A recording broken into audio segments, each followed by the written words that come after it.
ایک ایک آیات اور لفظ کا مطلب اور اس کی تفسیر دنیا کا ہر مسلمان کر سکتا ہے، لیکن قرآن کریم کے اندر کچھ الفاظ ایسے ہیں جن کا مطلب نہ آج تک کسی کو پتا ہے اور نہ قیامت تک کسی کو معلوم ہوگا، یہاں تک کہ رسول اللہ صلی اللہ علیہ وآلہ وسلم نے بھی ان الفاظ کا مطلب صحابہ کرام الاجمعین کو نہیں بتایا، انہیں راز رکھا گیا ہے جس کے پیچھے ایک بہت بڑی حکمت ہے۔ ان الفاظ کو حروف مقطعات اور لوح قرآنی کہتے ہیں، جو کہ آپ نے اکثر لوگوں کو گھروں میں فریم کروا کر یا پھر تعویذ بنا کر برکت کے لیے لٹکاتے ہوئے دیکھا ہوگا۔ یہ الفاظ اللہ اور اس کے رسول صلی اللہ علیہ وآلہ وسلم کے درمیان ایک کوڈ ورڈنگ ہے جس کا مطلب امت کو نہیں بتایا گیا، جبکہ بعض علماء کرام یہ اندازہ لگاتے ہیں کہ ان الفاظ کے اندر قیامت کے دن حضرت محمد مصطفیٰ صلی اللہ علیہ وآلہ وسلم کی امت کے لیے خوشخبریاں چھپی ہیں جو کہ قیامت کے دن ان کے کام آئیں گی،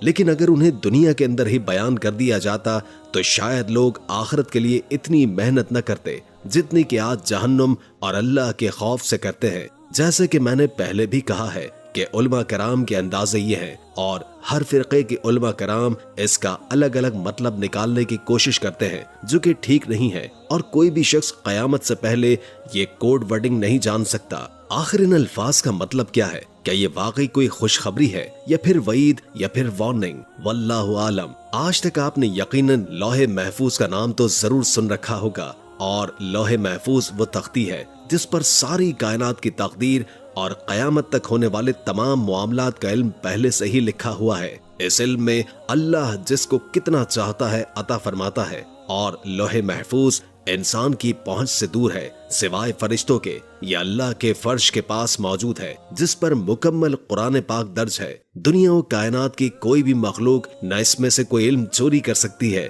اور نہ ہی اس کو تبدیل کر سکتی ہے، اور تمام آسمانی کتابیں نازل ہونے سے پہلے اسی لوح محفوظ پر لکھی ہوئی تھی۔ صحیح بخاری کی حدیث ہے کہ اللہ نے اس کائنات کو بنانے سے پہلے اس کی تقدیر کے اندر جو کچھ قیامت تک ہوگا سب کچھ اس لوح محفوظ کے اندر لکھ دیا ہے، اور اس کے بعد اس کائنات کو پیدا کر لیا۔ اور صرف حدیث کے اندر نہیں بلکہ قرآن کے اندر بھی لوح محفوظ کا ذکر موجود ہے، اور سورۃ البروج کے اندر بیان ہوتا ہے ترجمہ، بلکہ یہ بزرگی والا قرآن ہے جو کہ لوح محفوظ کے اندر لکھا ہے۔ پھر سورۃ الواقعہ کے اندر بیان ہوتا ہے ترجمہ، یہ قرآن عزت والا ہے جو کہ لوح محفوظ کے اندر موجود ہے، اسے صرف پاک فرشتے ہی چھو سکتے ہیں، نہ کوئی انسان اور نہ ہی کوئی جن۔ انسانوں کا ہر چھوٹا بڑا عمل اس کے اندر لکھا ہوا ہے، اور یہ لوح محفوظ اللہ کے عرش کے پاس موجود ہے جو کہ سفید موتیوں سے بنی ہوئی ہے، اور اس کے صفحات سرخ یاقوت کے ہیں۔ اس کے الفاظ اور قلم نور سے بنے ہوئے ہیں۔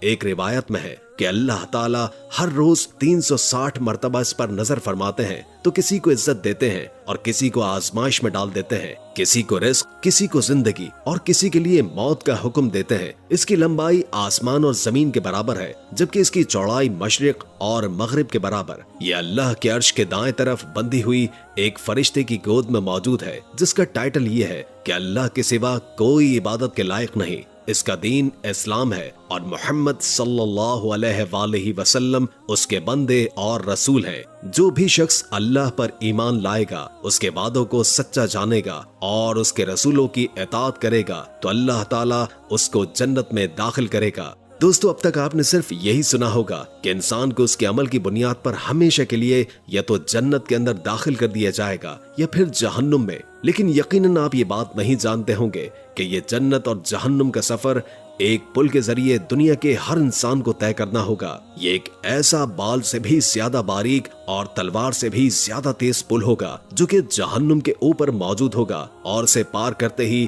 سامنے جنت کا دروازہ ہوگا۔ کہا جاتا ہے کہ اس پل کی لمبائی تقریباً کئی ہزار سال کی مسافت جتنی ہوگی، اور گناہ گار جہنمی لوگ اس کی شدت سے کٹ کٹ کر نیچے جہنم کی آگ کے اندر گر رہے ہوں گے، جبکہ جنتی لوگ بجلی کی سی تیزی سے اسے پار کر لیں گے۔ کچھ لوگ اپنے اعمال کی وجہ سے آہستہ آہستہ چل کر، تو کچھ لوگ رینگ رینگ کر بہت ہی تکلیف سے چل رہے ہوں گے۔ پل صراط کے دوسری طرف حضرت محمد مصطفیٰ صلی اللہ علیہ وآلہ وسلم جنت میں جانے کے بجائے اللہ کے حضور سجدے میں آ کر دعا کر رہے ہوں گے کہ اے اللہ میری امت، اے اللہ میری امت، اے اللہ